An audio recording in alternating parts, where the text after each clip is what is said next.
France ने Rafale का source code देने से मना कर दिया है। फ्रांस का फैसला डील को मुश्किल में डाल सकता है और रूस को Su-57 पेश करने का मौका दे सकता है। वो इसे भारत की ऑपरेशनल जरूरतों के लिए बेहतर मानते हैं क्योंकि रूस तकनीक ट्रांसफर में उदार है और वो देने के लिए तैयार है।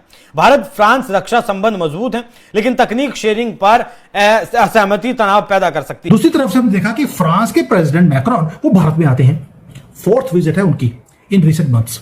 और हमने जो रिलेशनशिप है हमने इनकी फ्रांस के प्रेसिडेंट ने जो रिलेशनशिप है उसको अपग्रेड कर दिया, उसका नाम दे दिया स्पेशल ग्लोबल स्ट्रेटेजिक पार्टनरशिप। मैंने पहले भी बात करी थी। अब यहां पर बात क्या की जा रही है कि हम ये जो ट्रेड रूट्स हैं इसको को डेवलप करेंगे भारत के साथ। ये मैक्रोन बोल रहा है, साथ में बोल दिया डिफेंस का AI, under water surveillance, deep military ties ये हम करेंगे। तो ये एक तरह से लाजमी है कि भारत के अंदर अभी 114 multi role combat aircraft Rafale आएगा और रफाल का जो अभी न्यूज ये भी आया कि 31 एडिशनल जेट्स जो रफाल के हैं ये भारतीय सेना वो भी ऑर्डर कर रही है, भारतीय डिफेंस मिनिस्टर वो भी ऑर्डर कर रहे हैं। अब सुखोई 57 के अंदर भी कम से कम 60 से 65 यूनिट की बात की जा रही है। मैं तो इसको बहुत अहमियत दे रहा हूँ इस सेंस के अंदर कि at the end of the day ये 2026 तक ये इंडिया को दोनों मिल रहे हैं, Su वो। लेकिन एक बात है, S-400 तो 2026 में मिल जाएगा, लेकिन Su-57 की क्या बनेगा? बाकी चीज तो मुझे समझ आ गई, लेकिन ये अंडर वाटर सर्वेलेंस फ्रांस करेगा हमारे साथ मिलकर, ये मुझे कुछ समझ नहीं आया। उसका रीजन है कि जब आपकी शिप्स जानी शुरू होगी वो भारत से निकलेगी, वो जाएगी यूएई तक, वहां तक पहुंचने के लिए उसके बीच में आपको लगता है चाइना इतने आसानी से आपको करने देगा? दोस्तों, आज हम बात करने वाले हैं एक ऐसे बड़े डिफेंस ट्विस्ट की जिसने पूरे वर्ल्ड मार्केट को हैरान कर दिया है। एक तरफ इंडिया और फ्रांस के बीच 114 राफेल जेट्स की मेगा डील हो रही है, वहीं दूसरी तरफ रशिया ने एक ऐसा ऑफर दे दिया है जो गेम चेंजर साबित हो सकता है। फ्रांस के साथ प्रॉब्लम ये आ रही है कि वो राफेल का सोर्स कोड शेयर करने से अब साफ मना कर रहा है। सोर्स कोड का मतलब होता है उस फाइटर जेट का दिमाग। अगर इंडिया के पास ये नहीं होगा तो हम उसमें अपनी स्वदेशी मिसाइल्स या टेक्नोलॉजी फिट नहीं कर पाएंगे। हर छोटे अपग्रेड या वेपन इंटीग्रेशन के लिए हमें हमेशा फ्रांस पर ही निर्भर रहना पड़ेगा, जो हमारी आत्मनिर्भर भारत की पॉलिसी के खिलाफ जा रहा है। अब बात करते हैं रशिया के मास्टर स्ट्रोक की। जैसे ही फ्रांस ने नखरे दिखाए, पुतिन ने इंडिया को Su-57 का ऑफर दे दिया, जो कि एक 5th generation stealth fighter jet है। सबसे बड़ी बात यह है कि रशिया सिर्फ प्लेन नहीं बेच रहा है, बल्कि वो फुल टेक्नोलॉजी ट्रांसफर करने के लिए रेडी हो गया है और सोर्स कोड देने को भी तैयार है। इसका मतलब ये हुआ कि इंडिया Su-57 को अपने हिसाब से कस्टमाइज कर पाएगा और उसमें अपनी मर्जी की टेक्नोलॉजी लगा पाएगा। जहां राफेल एक 4.5 जनरेशन जेट है, वहीं Su-57 एक एडवांस्ड 5th जनरेशन एयरक्राफ्ट है जो स्टील टेक्नोलॉजी से लैस है।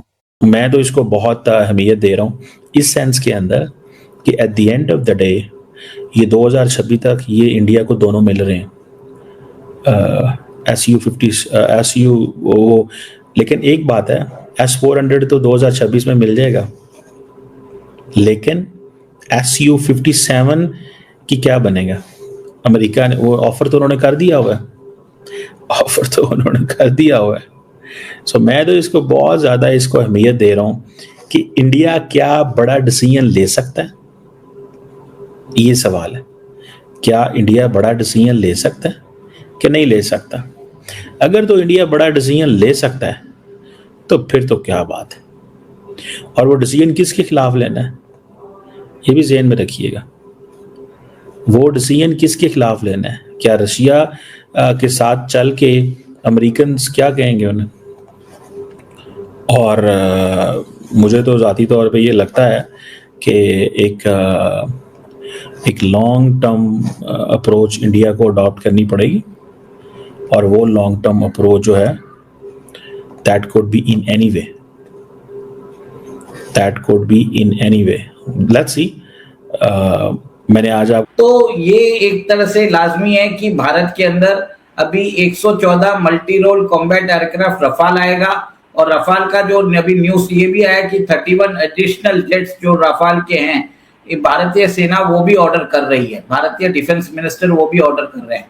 अब सुखोई 57 के अंदर भी कम से कम 60 से 65 यूनिट की बात की जा रही है। तो ये देखिए कि जो कैपिटल अलोकेशन है एयरफोर्स को वो बहुत लिमिटेड दिया जाता है। अब इसके अंदर अगर हम प्रोक्योरमेंट करते हैं as it is from other nations, तो क्या हमारा जो तेजस LCA Mk1 है उसकी प्रोग्राम को हमको फंडिंग मिलेगी? वो डाउट लग रहा है मुझे, क्योंकि मैं उमेश जी एक सवाल भारत के इस कदम को लेकर आपसे करना भी चाह रही थी। वो ये कि ये बहुत बड़ा सवाल है कि क्या इंडिया की जो मेक इन इंडिया, हम अगर डिफेंस इकोसिस्टम की बात करते हैं, क्या 5th जनरेशन जो कैपेबिलिटी है वो उसको डोमेस्टिकली इवॉल्व कर पाएगी, और साथ ही साथ या हम ये कहें कि फिर से एक इम्पोर्टेड जो सिस्टम है उस पर डिपेंडेंट रहेंगे, और इस जो डिपेंडेंस है उसके जो लॉन्ग टर्म ऑपरेशनल कॉस्ट है वो क्या हो सकते हैं?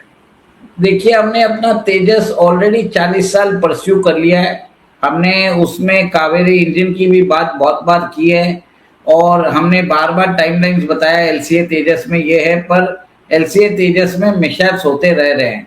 अभी कुछ दिन पहले भी बताया जा रहा है कि एयरक्राफ्ट क्रैश नहीं हुआ है, कुछ ना कुछ उसके ब्रेकिंग सिस्टम में प्रॉब्लम हो गया था जिसके कारण उसको हानि पहुंची है और वो रिपेयर हो सकता है।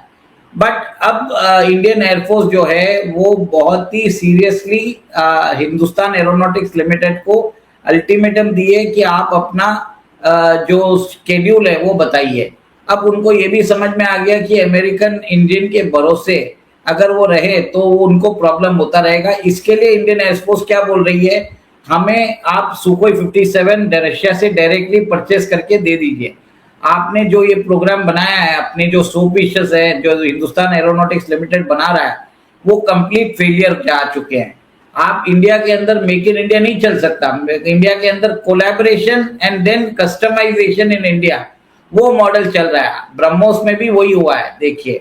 तो ये एक तरह से क्लियर कट जो है, Indian air force is now calling the shots, और इमरजेंसी ऐसी हो गई है कि तेजस, ये मेरा मानना है, गवर्नमेंट का नहीं है, तेजस LCA Mk1A और 1-2 का जो प्रोग्राम है उसके ऊपर फंडिंग शायद कम हो जाएगी, क्योंकि डिलीवरीज नहीं हो रही है, और डिलीवरीज नहीं होने से स्क्वाड्रन स्ट्रेंथ कम हो रहा है, और स्क्वाड्रन स्ट्रेंथ कम होने से देश की सुरक्षा के लिए प्रॉब्लम चलता जा रहा है, जबकि हमारे दोनों एडवर्सरी के पास 5th जनरेशन फाइटर एयरक्राफ्ट पहुंच चुका है। दोस्तों, रशिया का ये कदम इंडिया की मिलिट्री इंडिपेंडेंस को बूस्ट करने वाला है, क्योंकि पुराने 36 राफेल डील्स में भी हमें सोर्स कोड नहीं मिला था, लेकिन अब 3.5 लाख करोड़ की इस बड़ी डील में इंडिया कोई रिस्क नहीं लेना चाहता। दोस्तों, अगर हम इन दोनों ऑफर्स को कंपेयर करें तो फ्रांस की टेक्नोलॉजी बेशक वर्ल्ड क्लास है, और राफेल इंडियन एयरफोर्स में अपनी ताकत दिखा चुका है, लेकिन फ्रांस की शर्तें बहुत सख्त है। फ्रांस अपने टैक को लेकर बहुत डिफेंसिव है, और वो नहीं चाहता कि उनका इलेक्ट्रॉनिक वॉरफेयर सूट या मेन सिस्टम किसी और के हाथ लगे।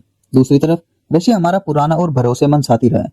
उनका Su-57 ऑफर ना सिर्फ इंडिया को एक एडवांस्ड स्टील्थ जेट देगा, बल्कि हमारे मेक इन इंडिया सपने को भी पूरा करेगा, क्योंकि इसका मैन्युफैक्चरिंग इंडिया में ही होगा।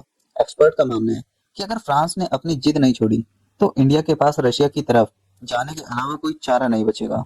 इंडिया अब पहले वाला देश नहीं रहा जो सिर्फ वेपन्स खरीदता था। अब इंडिया को टेक्निकल इंडिपेंडेंस चाहिए। फ्रांस को यह समझना होगा कि 114 जेट्स की ये डील तभी पॉसिबल है जब वो इंडिया को बराबर का पार्टनर माने। अगर राफेल की डील खटाई में पड़ती है तो रशिया के लिए ये एक बहुत बड़ा मौका होगा फिर से इंडिया का नंबर 1 डिफेंस पार्टनर बनने का।